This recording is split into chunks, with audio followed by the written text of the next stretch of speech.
First of all, I just want to say I'm quite pleased to be back here. I've been away for a while, so it's good to be back in Berlin.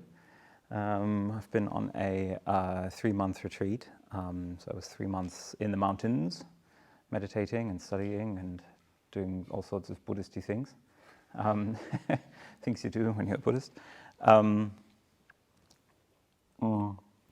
So what this was, I was there. Well, the closest thing you can imagine it being is a sort of monastery. Yeah. So basically, we've been living in a kind of monastery setting. We were all wearing robes. We were meditating every day. We were studying all these kind of things. Yeah, all these kind of things you would imagine in a monastery. We weren't that. I mean, we still had all our possessions with us. We weren't like, I don't know, begging monks or anything like that. So not like proper monks, but close to being in a monastery as you can get probably. And just to give you a brief context, it was a kind of when people join our order, join the Tratna Buddhist order. So all of us who are this case, there's this option to go on this 3-month retreat. So you can get ordained during that 3-month retreat. So all the guys that I was there with, they have been, they were engaged with Buddhism for a while. They have been Buddhists for quite a long time, and they decided to take that step, to join the order. So and I was helping the team to make sure that the retreat is running well, But just to give you a little bit of a glimpse of how it was like, it's an extremely simple life. It's extreme. I've been watching the same rock and the same tree for 3 months. This is all the input I had. The same type of rocks, the same sort of trees. It was a great event when there was a snake. There was news for weeks. The guys living there. There's a community who lives there permanently. They're all a bit over these, city boys coming there and being amazed at nature. They're like, oh God, a snake. Like, we get that every year. One day, one of us. There was always a period where we had absolutely doing nothing. We were asked to do absolutely nothing, just sit in a chair and just do nothing. And all of a sudden, one of our brothers stood up, took a Tupperware, box of Tupperware, put some stones in there, and then went to we had to wash our clothes in a kind of rainwater basin. So there was no washing machines. Took some water out of that rainwater basin and then washed the stone. And we all thought, so you could see a sort of common confusion going on with everyone, like, why is he washing the stone? And it transpired to us that he was making a bird bath. So he put water into that Tupperware with the stone because he was very bored, because nothing was happening. He had to do nothing. And then we all sat around there waiting for birds to arrive. And one did after 3 weeks or something of having that bird bath. There was news for a whole month. We were excited about that one bird coming. A complete and utter awe of this bird coming. Oh my God, something else is happening. Great. Something to talk about. Have you seen that bird who comes to the bird bath? That was our conversations at the dinner table. This is the sort of stuff that you get up to up there in the mountains. Now, unfortunately, we had to take the bird bath away because the community were like, no, mosquitoes will, lay their eggs in there. We'll get loads of mosquito infections. So we got rid of the bird bath. The poor little bird came again and again, looking really confused where the water is gone. So it was very sad. Anyway, that was the life in the mountain. Coming back from that was really weird. There's this funny story. If you're 3 months in that environment, you're just a bit like, you think one bird is amazing. These rocks are amazing, and then you come back into, especially Kreuzberg is weird to come back to. I'm sorry, but I was in Dublin because my partner's Irish. He lives in Dublin. I was in Dublin first, and it was like, city. It's a bit weird, and you're a bit like, oh my God, people, and you're a bit sensitive and vulnerable and all that. But then you come to Kreuzberg, it's completely another level of weirdness, and you just sort of see everyone just sort of putting on this show all the time. Everyone's like really curated, and anyway, it's quite a strong insight. Anyway, a friend of mine and I, on the second day when I came back, we went to this to a coffee shop, to a cafe, and she asked me if I wanted oat milk or cow's milk in my coffee? And I just went, what? I just did not have that choice. This question seemed so bizarre to me because all I needed to do was take the soy milk that was there in Grichaloka and just pour it into my coffee. And it was just one type of coffee for 3 months. So it was very fun. And then I said, I'm sorry, I've been on a mountain for 3 months. And she just burst into laughter and sort of collapsed into herself because she thought I had I would say, oh, sorry, I had a very stressful day. But I said, no, I'm sorry, I'm too relaxed for this. This is basically my message. Don't know why I'm telling you this, but okay, let's move on to my talk. So what struck me on this 3-month course, on this 3-month retreat was, I was watching 19 guys getting ordained, sort of choosing Buddhism, basically. Yeah. So what they did was they chose to commit their lives to Buddhism. Yeah. So and they've been in our particular tradition, in our particular community, and so the question, again and again that arose was, why are you a Buddhist? Why would you want to do that? What makes you a Buddhist? How do you end up taking that step of getting ordained? And I was reminded of my own journey with all that. So I just kept asking myself that question. Okay, so the more you learn about Buddhism, the more you sort of get into something. Sometimes the more you can sort of lose sight of what's actually going on. Yeah, you can lose sight of what's actually, what is it that makes you a Buddhist? What is that central act of what makes one a Buddhist? Yeah. So I just thought I'd give an extremely basic talk today about Buddhism and what it means to be a Buddhist. Because I asked myself that question there again and again, seeing those sort of guys trying to commit themselves to, well, not just trying, successfully committing themselves to the Buddhist path. So it just made me reflect myself. Yeah, why am I a Buddhist? What makes me a Buddhist? How do people end up committing themselves to Buddhism? What happens when we turn to Buddhism? Yeah, so I hope that'll be of interest. So while I was writing this talk, I realized that basic doesn't necessarily mean easy. Basic just means fundamental, yeah, in this case. So basic. So I hope I try to make the talk quite sort of slick and nice and easy, but it is not as easy as it looks, to become a Buddhist. It's actually quite a intricate matter, yeah, to look into what makes people a Buddhist. So basic here means completely fundamental, completely core to Buddhism, etc., etc. Yeah. So if you indulge me, I'll take you on that journey of what it takes to become a Buddhist. Basically, what I'm going to do for this talk is I'm going to take the traditional formulation.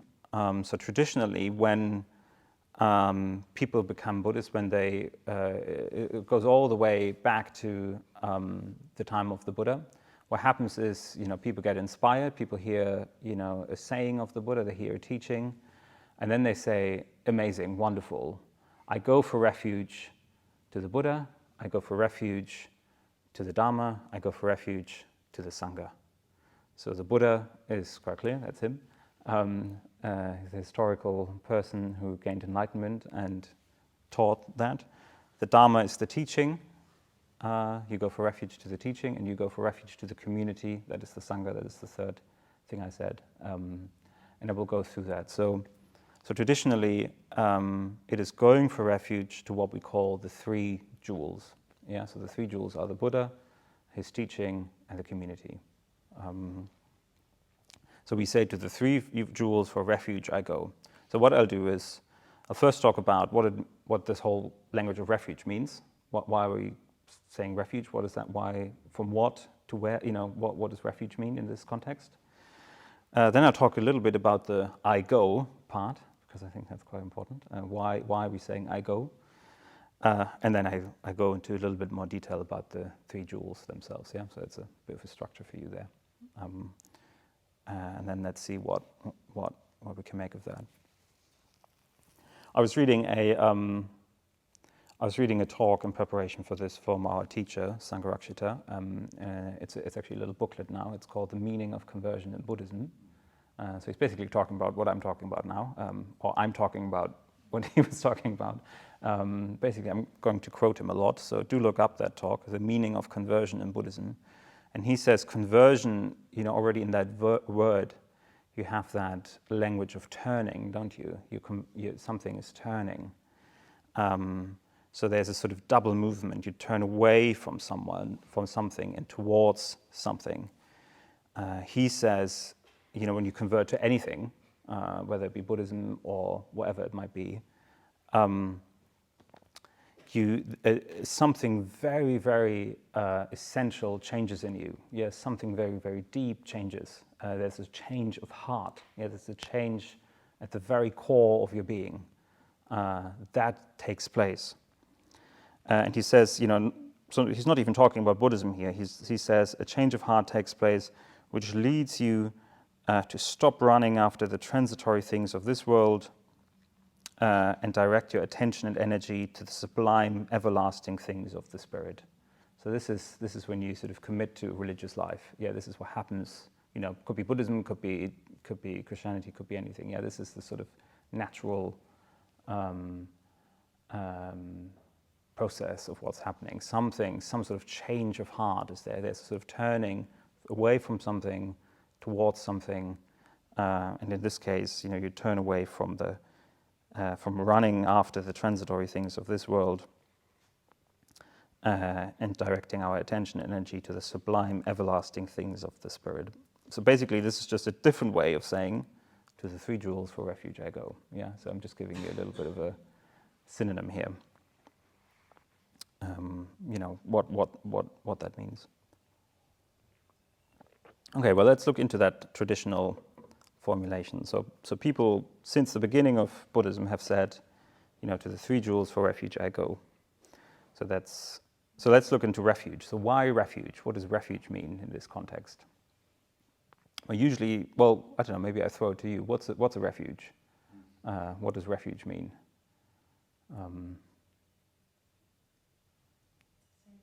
Safe place. Yeah. Can I give a banal answer? Yeah. That's all I want. If you look up refuge in an English dictionary, it says traffic light.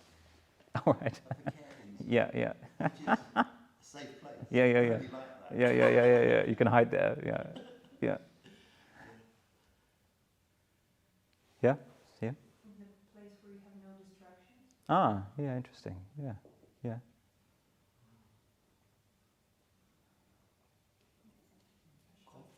Comfort, yeah, something where you see comfort in. Like from a political perspective, you could say a place where something you were running from is not. Yeah. Interesting. Yeah, you're running away from something, seeking something. Yeah. From danger to safety. Danger to safety. That's a refuge, isn't it? Yeah. Do you have places like that you can relate to? Like, where do you run to for safety? Berlin. Berlin. I'm sorry, I'm from Kiev. I'm from Ukraine. Oh, wow. Yeah. Of course. Yeah. Well, that's quite poignant, isn't it? It's very poignant. Yeah. You have women's refuges, don't you? Women's refuges. Yeah. So we've got that symbolism going on. Yeah. Some sort of. It's a shelter. It's a place of refuge. It's a hiding place, a secure place, protection from danger. Now, the Buddha says about refuges. He's basically saying that we are seeking refuges all the time. Yeah, we're looking all the time for refuges, and he means that literally as well as metaphorically, obviously. Yeah, so metaphorically meaning emotionally, we're looking for safety, security, all the time. Right now, you're doing that. I'm doing that. We don't want danger. We don't want distraction. We want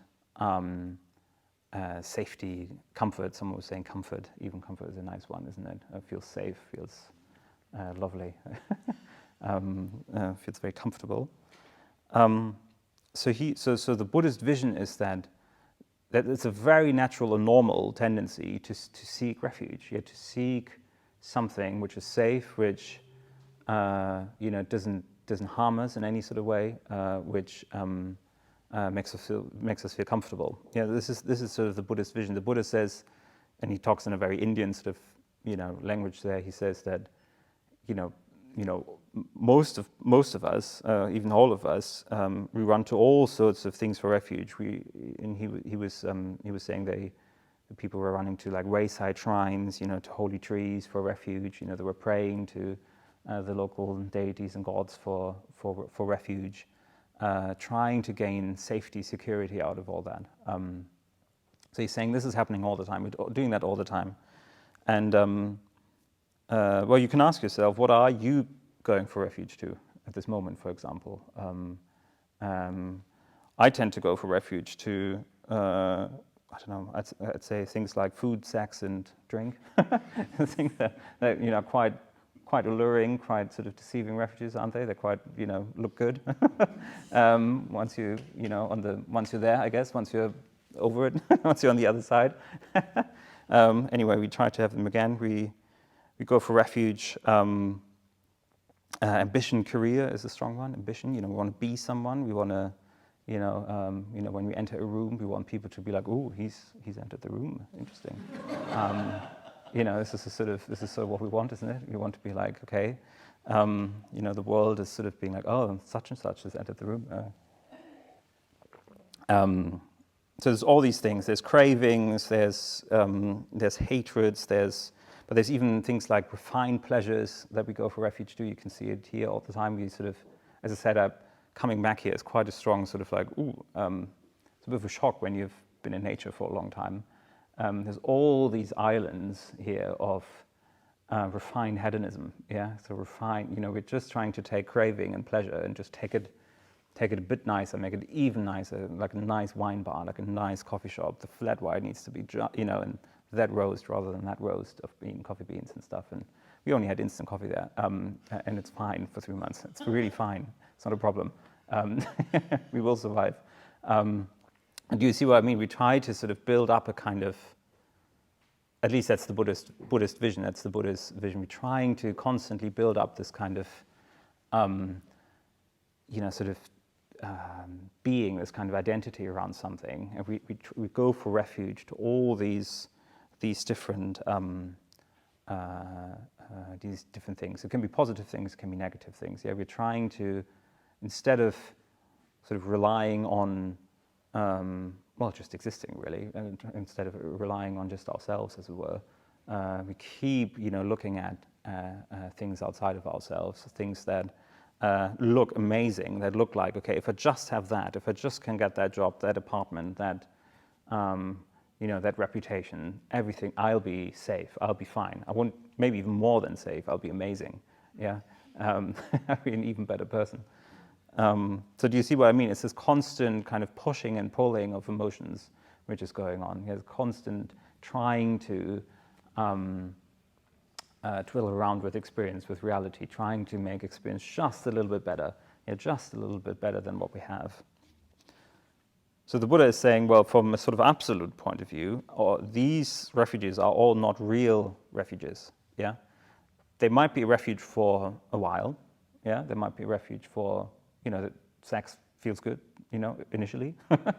But afterwards you think, okay, maybe it wasn't the complete fulfillment that I was waiting for. I don't know, maybe I'm just revealing something about myself here, but you can find your own examples. But because they're imperfect in themselves, we are sort of imperfect beings, and we're trying to go for refuge to imperfect things. It's not going to work. It's not going to help us. It sometimes helps in the short run. It helps for a little bit, but sort of for the everlasting happiness that we expect from it, it won't give us that. It won't give us that. So they're not real refuges in that sense. They're imperfect in themselves. They're impermanent, transient. So they might alleviate suffering temporarily, but not in the long run. Some of them might even inflict more suffering on us. We think they will alleviate us from suffering, but actually they just increase our suffering. So a refuge is always something where we think our suffering will decrease from. Yeah, so we go for refuge to something because we think our suffering will decrease. And some of them might do that for a while, but some of them might actually increase suffering. Certain, I don't know, relationships can do that. Yeah, you think you're going to be happy with that person. Actually, you're much, much worse off, really, with that person. Yeah, it can be like that. Not all relationships are like that, obviously. So just make sure who you choose, if you can do that. Obviously, we can't. So we need to find a refuge that is real, the Buddha is saying, yeah? He says there is such a thing as a real refuge. There's something that, our sort of intuition is right, yeah? Our intuition to move away from suffering is right. There's an intuition that we have to move away from suffering, to move away from unpleasant experience. That intuition is correct, but where we look is wrong, yeah? So he's saying there is a real refuge. And there is a refuge from suffering. Don't you be very surprised, but it's Buddhism. So he's basically saying, so I'm just going to read out, just to get a bit of Buddhist scripture in here, to educate ourselves about the words of the Buddha. So this is from a very, very old text, going back, probably to the time very close to the Buddha himself. So this is the Buddha speaking. So it's probably something that he said. Obviously, tradition always waters down the words a bit, and we can't quite be sure whether that's exactly what he said, but it's pretty close. So this is a short story, very, very short. I'm just going to read the whole thing. So these things always start with, "Thus have I heard," because it was an oral tradition, and the teachings were passed down. So at one time, the Gracious One, that's the Buddha, was dwelling near Savatthi in Jeta's grove at Anathapindika's monastery. So that's somewhere in northern India. Then at that time, the Buddha was instructing, rousing, enthusing, and cheering the monks with a Dhamma talk connected with enlightenment. Those monks, after making it their goal, applying their minds, considering it with all their mind, were listening to Dhamma, to his teaching, with an attentive ear. Then the Gracious One, having understood the significance of it, on that occasion uttered this exalted utterance. There is, monks, an unborn, unbecome, unmade, unconditioned. If, monks, there were not that unborn, unbecome, unmade, unconditioned, you could not know and escape here from the born, become, made, and conditioned. But because there's an unborn, unbecome, unmade, unconditioned, therefore you do know and escape from the born, become, made, and conditioned. Yeah, so he's saying there are two sides of reality here. Yeah, there is something which is born like us. We come into this world, everything comes into this world, but because it is born, it also must cease. Yeah, it also must go out of this world. And that's why nothing that is born, and because it needs to die, because of that, it's not a safe refuge. Yeah, this is why we need to sort of learn how to not rely on it so much. If we could learn not to rely on all these impermanences of the world, we would be able to enjoy them much more. Yeah, this is what Buddhism is trying to do. So he's saying, but there is something out there which is not like that. Yeah, which is not conditioned, which isn't impermanent, which isn't ever changing, which is actually reliable. And that is enlightenment. That is sort of the goal of the path, is to realize what that is and to be able to rely on that much more. And that is what the biggest goal and the ideal of Buddhism is. So it's things like the three jewels, it's enlightenment, etc. So that sounds all a bit technical, but all you need to sort of remember here is that there are sort of two modes of seeing the world. One where you actually see that everything's impermanent, and because you see that things are impermanent, you slowly can stop relying on it so much, and you can just sort of rejoice and enjoy them, and you can see the beauty which is actually behind all these things. And because of that, you then move to a sphere where because you see everything, coming into being, going out of being, you see just the whole show in front of your face, in front of your very eyes. You experience the whole show of life, as it were. You reach a state of everlasting bliss. That is what he talks about. That is that state of, that is not conditioned, that is unborn, that is not, you reach this sort of state of complete and utter bliss, enlightenment, whatever that is. The problem with enlightenment is we can't really talk about it in words because it completely goes beyond our current way of talking about it. So he's saying, okay, so we look for all these refuges which aren't real, but there is something which is beyond the world. There is such a thing, whatever that might be. Yeah, whatever that will look like when we get there, who knows? It will look something like happiness, but much more than that. Yeah, it will look something like complete and utter joy, but much, much more than that. Yeah, much more. We won't be there to experience it because we have transcended ourselves. Anyway, I'm starting to it's really difficult to talk about it because I actually don't know what it is either. Okay, so that's why we talk about to go for refuge to the three jewels. Yeah, because there's something, because we're in that process anyway. So if we could just, have something in our life which was much more reliable, we'd be much happier. Yeah, but we keep choosing refuges which aren't reliable. Yeah, this is why we are using this language, and the language is quite a strong language, isn't it? Refuge. So let's move to the I go part. So the traditional formulation is, to the three jewels for refuge, I go. It's not you accept the refuges, you go towards them. Yeah, so this is the language. It's quite significant. So you're not sort of, by becoming a Buddhist, one doesn't sort of accept the refuges. You say, okay, no, I do want to move towards them. Yeah, I'm not there yet. Yeah, we're not there yet. We want to develop towards that. That's interesting. So what that says is that what's required is a personal commitment. Yeah, so you could say that Buddhism is sort of the religion of personal responsibility. It's all about the individual developing. Yeah. So what's required is a personal responsibility for our own lives. It's an act that we do ourselves voluntarily, not someone else. No one else can do it for us. We need to choose that if we want to.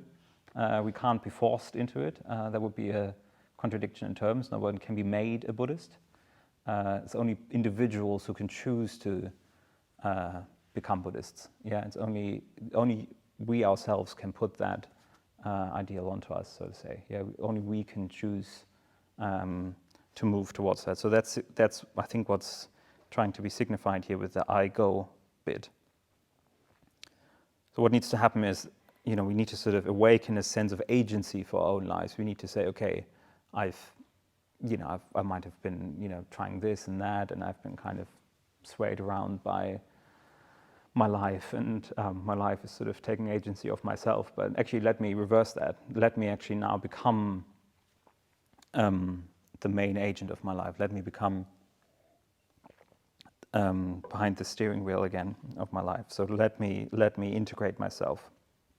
So that's important. So I think that's again signified by the I go bit here. So it's realizing that in the end of the day, our life is in our own hands. Realizing that we can actually change. Yeah, change is possible. It's the whole point of Buddhism in a way is saying, okay, there's all these lofty ideals, the three jewels and enlightenment and all that. But what that means is that we are beings who can develop, who have the potential to actually develop and move and grow towards that.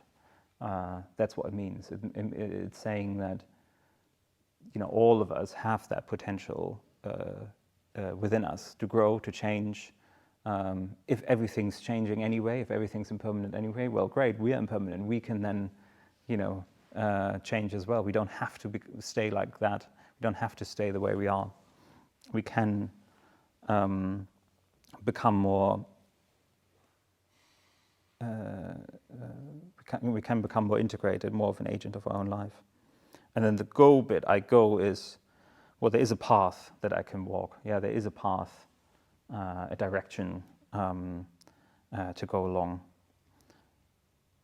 And I think that's particularly important because, sometimes we wonder, okay, so what does Buddhism say about, I don't know, politics or world problems or this and that? At the very heart of it, Buddhism is concerned with the individual, with the development of the individual human being. Yeah, so Buddhism said, or the Buddha said, I know how beings can develop. Everything else, I'm not going to say anything about that. Yeah, I'm going to help you develop. I'm going to, here are tools which you can use if you want to develop yourself, if you want to grow towards enlightenment, if you want to take up these tools. Lovely, here is the Dharma, here's the teaching. The Dharma is everything that helps you grow. Everything else, there's other smart people who have thought about all sorts of things. There's not much to be said within Buddhism, so I'm sorry if you had a question about world problems or something. But because do you see how? Because I think that is quite a fundamental thing. Because if we want to change, or if you want to change people, the only one who can change them is yourself. Yeah. So you can only change yourself. You can't go around changing other people. So this is why the I go bit is so important in that traditional formulation, because at the end of the day, we can only change ourselves, we can only change our own minds, and then hopefully we inspire others to do the same. And then the Buddha says, okay, well, here's the teachings if you want to do that. Yeah, if you want to do that, I've got a whole bunch of teachings for you to go along and develop. So it's development towards enlightenment. So that's I go. We're going now, so we know that we are going for refuge. We're going that path ourselves. Oh yeah, maybe just to say, well, how to develop. I mean, just in short, the teachings are, we've done it in the first half, for example. Meditation is a big part of that. We work with our mind, on our mind. Yeah, we refine our behavior. We try to refine our speech, refine our thought through that, and we reflect on the views we hold ourselves and that we hold about the world. We try to see impermanence and other marks of existence more and more thoroughly, and this is how we walk that path. Yeah, this is the so-called threefold path. I'm not going to go into that today. Of meditation, refining our behavior, our speech, and reflecting on reality. Yeah, this is how we can develop. Alrighty, let's move on. So we've heard about refuges, we've heard about that we are going that path. We've heard that we need to find a refuge which is real, which is reliable. So the Buddha says, okay, so the refuges, there's actually 3 of them. The 3 jewels, we call them, because they're so precious to us.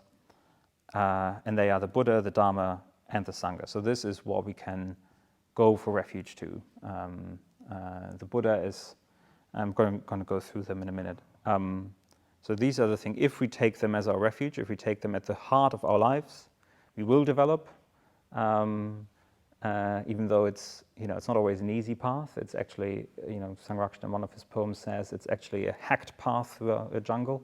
I can't quite remember the words, but it can be a tricky path.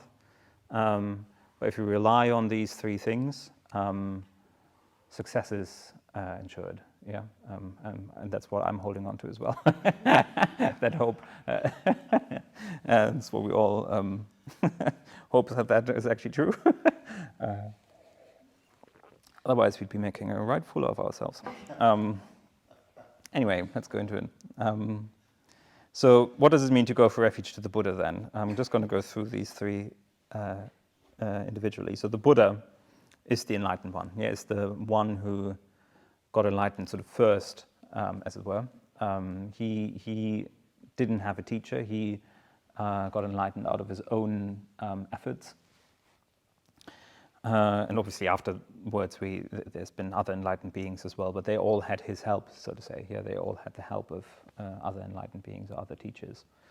So that's why we honor him so much, because he's found a way to gain enlightenment, found those refuges, as it were. So how to go for refuge to the Buddha is we acknowledge that there is higher development possible. So it's the first step, as if you want to lead a religious life. You need to first open yourself to that possibility that there's more to this life than just what we see. There's more than who we are at the moment. There is higher development possible. We trust that there are things like that there are higher states of being. And we take the Buddha as a living embodiment of the highest conceivable spiritual ideal. Yeah, for us, we do not only go for refuge to him as a person or as a human being. We actually go for him. That's a complicated grammar. We go for refuge to him as an embodiment of what we can become. Yeah. So for us, the Buddha represents everything that we aspire to. We could be sitting like that with a bump on our head and long earlobes. No, I mean, anyway, metaphorically speaking. It's all metaphor here. It's all poetry. But you see what I mean? It's like we're trying to come into a relationship with a higher ideal, which we can actually fulfill, where that potential is within us, is innate within every one of us. So we try to, that's why we have Buddha statues, because we try to have a sort of object of devotion. And it all starts with just trying to open up to a sense of like, is there more to life than just what I'm doing right now? Is there more to life than this? Is that all? Is that all that life's got to offer? The Buddha is saying, no, there's actually more. And that is how going for refuge to the Buddha looks like, is to keep asking ourselves, is there more? Could I be more developed? Could I do more for my own development? Could I actually move towards enlightenment more? So then the Dharma is his teaching. That's the second jewel. Going for refuge to the Dharma means, the Dharma, first of all, is the teaching of the Buddha, but also is another word for kind of ultimate reality. So those two are linked because enlightenment is a complete insight into reality itself. So it's this experience of seeing things as they really are. And then the Buddha tried to communicate from that point of view. So this is why those two things are linked. Yeah, he tried to communicate from a deep experience, which actually goes beyond words. Yeah, so for us, we do not necessarily go for refuge to the, to the texts themselves or to the letter of it or to the precise formulations. We go for refuge to that experience which has communicated them, which has tried to communicate something to us. So basically what that means is that we actually practice, yeah? So go for refuge to the Dharma just means actually sitting down, meditating, actually, looking at our mental states, thinking, could I be nicer? Could this be somehow kinder and more content? And this is what going for refuge means, coming back and back again to actual practice, actual meditation, actual refining of our behavior, of how we are with people, etc., etc. I think I'll just move on to the third jewel as well, the Sangha, the community. Traditionally, that just means going for refuge to those who've gone the path before us, yeah, who can be examples on the path to us. But it also means that we commit ourselves to keep creating community around us, that we keep creating, that we keep coming together with people who are also trying to go for refuge, who are trying to develop themselves. So Sangharakshita in his talk is saying, okay, so, there are people who have the same teacher, the same ideal as us, the Buddha, who go for refuge to the Buddha. There are people who are also trying to practice, but that doesn't necessarily mean that we have a community or a Sangha. So that's another layer of communication that needs to happen there. So here we are with people, who've committed themselves to Buddhism, committed themselves to the path, but we actually do need to then also create Sangha around that. Yeah, that is not enough, as it were, to just have an ideal and a path, and then every now and again check in with each other how it's going. It's actually, it's a third sort of level of depth or something which we need to bring about. So it's an additional element of communication between those who have committed themselves to that path. This is what we mean really by community. And going for refuge to the Sangha means keep trying to come together on that basis of shared ideals, of wanting to deepen our communication. So Sangharakshita calls us a vital mutual responsiveness on the basis of a common ideal and a common principle. So we're trying to not just talk to each other, but we're actually trying to completely resonate with one another. Vital mutual responsiveness, to be in complete sort of openness and responsiveness towards each other. That is what Sangha really means. You're completely yourself, you're a complete individual, but you are in deep communication with others. This is what we're trying to create. So those are the three things. Going for refuge. This is what it means. Going for refuge to the Buddha as an ideal, as a potential, to the Dharma, the practice, realizing that ideal, and the Sangha, actually creating and enjoying that community of those who are going this path as well. So I'm just going to finish with another quote from Sangharakshita on this talk, where he talks about conversion.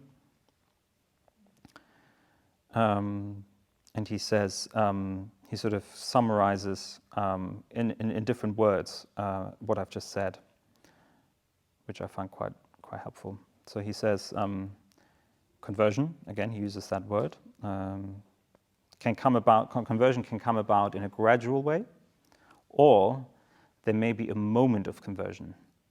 The experience may be sudden, even catastrophic, but then it dawns on you that actually your whole life, your whole being, has been building up to that moment over many years. And more specifically, it consists of three distinct processes of turning around. Firstly, from limited ideals to an absolute transcendental ideal. Secondly, from our little systems or habits or views that have their day, to a path based on unchanging spiritual principles and truths. And thirdly, from meaningless worldly contact to meaningful communication. And I'll leave it at that. Thank you.